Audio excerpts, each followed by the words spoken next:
Hello बच्चों, आज हम करेंगे exercise 9.2 question number 6। A circular park of radius 20 metre is situated in a colony. क्या करें, आपको एक सर्कुलर पार्क गिवन है। 3 boys Ankur, Syed and David are sitting at equal distance. क्या करें, एक पार्क में इस पॉइंट पे अंकुर, इस पॉइंट पे सैयद एंड इस पॉइंट पे डेविड, तीनों लोग अलग अलग सेंटर पे बैठे हुए हैं और डिस्टेंस क्या है इनकी सेम है। यानी ए एस की जो डिस्टेंस है वही डी एस की डिस्टेंस है, वही आपकी ए डी की डिस्टेंस, यानी ये लोग इक्वल डिस्टेंस पे यहाँ पे बैठे हुए हैं। इसका मतलब क्या हुआ, आपको गिवन क्या है, गिवन में लिखेंगे ए एस इक्वल है एस डी के एंड एस डी इक्वल है ए डी के। ये इक्वल डिस्टेंस पे ये लोग बैठे हुए हैं।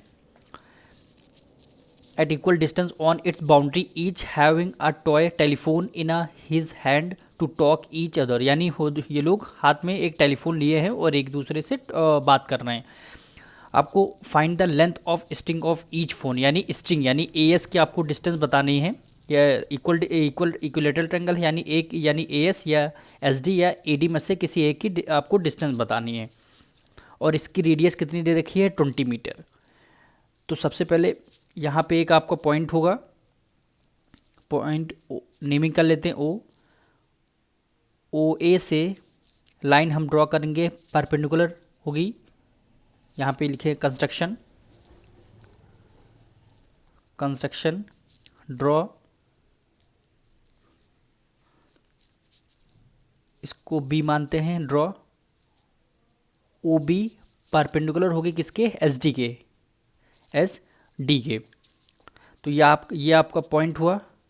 यानी ओ ए का रेशियो क्या होगा, 2 मानते हैं, एंड ओ बी का रेशियो क्या होगा, 1 होगा। ये आपको लर्न करना पड़ेगा। यानी ओ ए का रेशियो 2 एंड ओ बी का रेशियो 1 होगा। तो सबसे पहले यहाँ लिखते हैं ओ ए अपॉन ओ बी।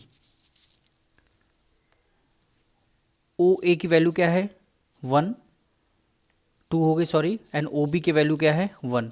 इसकी क्रॉस मल्टीप्लाई करते हैं, यानी ओ ए इक्वल आएगा, क्रॉस मल्टीप्लाई हमने किया, 2 ओ बी आ गया।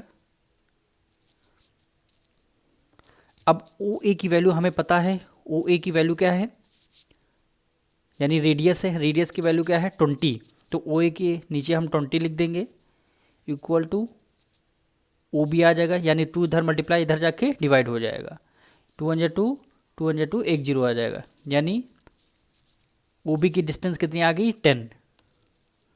यानी ओ बी की जो डिस्टेंस आ गई, ऊपर वाली डिस्टेंस कितनी होगी, 20, यानी यहाँ 0 लगा देते हैं, और ये ओ बी की डिस्टेंस कितनी होगी, 10 हो जाएगी। ये हमने यहाँ से फाइंड किया। उसके बाद देखिए हमारा ओ बी क्या है, परपेंडिकुलर बाइसेक्टर है एस डी का। यानी ओ बी का परपेंडिकुलर बाइसेक्टर है, इधर करते हैं, यहाँ पे लिखेंगे एस डी किसके इक्वल है, एस बी के, S B plus B D के। क्योंकि क्या है, परपेंडिकुलर बाइसेक्टर है, जो एस बी की वैल्यू होगी वही बी डी की वैल्यू होगी। अब एस डी राइट डाउन करते हैं, एस डी की वैल्यू एस डी आ जाएगी। यानी एस बी है तो इसको एस बी लिखते हैं, plus B D. B D की जगह हम क्या लिख सकते हैं, दोनों हमारे क्या है, एस बी और बी डी इक्वल हैं, तो हम इस बी डी की जगह एस बी लिख सकते हैं, बिल्कुल लिख सकते हैं, क्योंकि हमारे दोनों क्या हैं, इक्वल हो गए। एस बी आ गया, तो आपकी एस डी की वैल्यू क्या निकलेगी, 2 एस बी हो गई। हमारी एस डी की वैल्यू क्या हो गई, 2 एस बी हो गई। अब हमारा ट्रायंगल देखिए ए बी एस, ये क्या हुआ, एक राइट एंगल ट्रायंगल है, तो इस पे हम पाइथागोरस थ्योरम अप्लाई कर देंगे।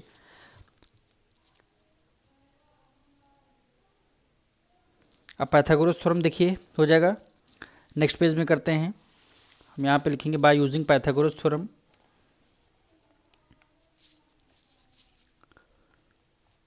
Bye using Pythagoras theorem,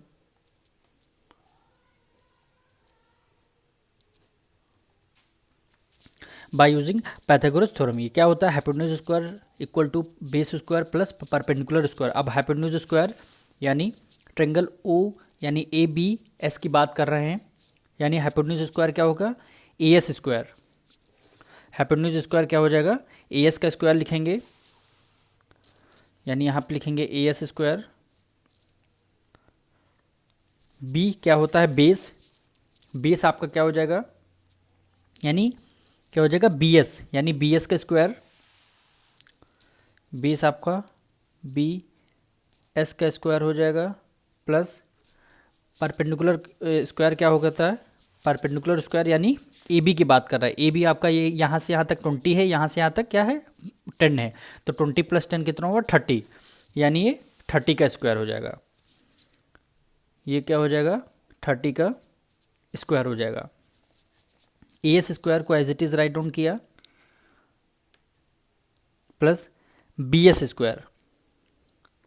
B S square आप देखिए हमने पहले फाइंड किया था, ये देखिए बी एस यानी एस बी आया, तो 2 इधर मल्टीप्लाई में इधर जाके डिवाइड कर देंगे, यानी एस डी 2 इधर मल्टीप्लाई में आ जाएगा। इसका क्या आएगा, बी एस, यानी एस बी चाहे बी एस कोई भी वैल्यू आप ले सकते हैं, यानी बी एस की वैल्यू हमारी क्या है, एस डी अपॉन 2 आ गई। बी एस की जगह एस डी अपॉन 2 हम यहाँ पे रख देंगे। बी एस की जगह एस डी अपॉन 2 कर दिया, इसका आपने कर दिया स्क्वायर, प्लस और ये आपका 30 का स्क्वायर रहेगा।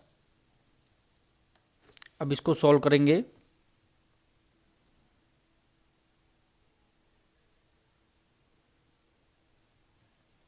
ए एस स्क्वायर, ए एस को एज इट इज हम लिखेंगे इक्वल टू, यानी एस डी, एस डी को एज इट इज लिखा,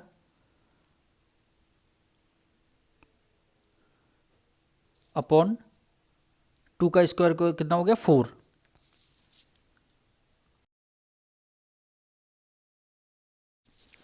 यहाँ पे एस डी की जगह क्या हो जाएगा, एस डी देखिए हमारा एस डी के इक्वल क्या है, ए एस है, तो हम एस डी की जगह ए एस लिख सकते हैं। तो यहाँ पे एस डी इस एस डी की जगह हम क्या लिख देंगे, ए एस लिख देंगे। डी को इस एस डी की जगह ए एस हमने लिख दिया, क्योंकि एस डी हमारा क्या है, इस किसके इक्वल, ए एस के इक्वल।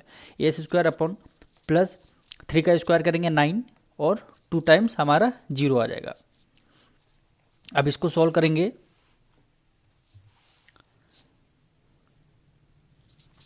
ए एस स्क्वायर ये आपका एज इट इज़ आएगा, इक्वल हो जाएगा ए एस स्क्वायर प्लस 4 की मल्टीप्लाई 9 से, 9 4 जा 36 अपॉन कितना आ जाएगा 4 आ जाएगा।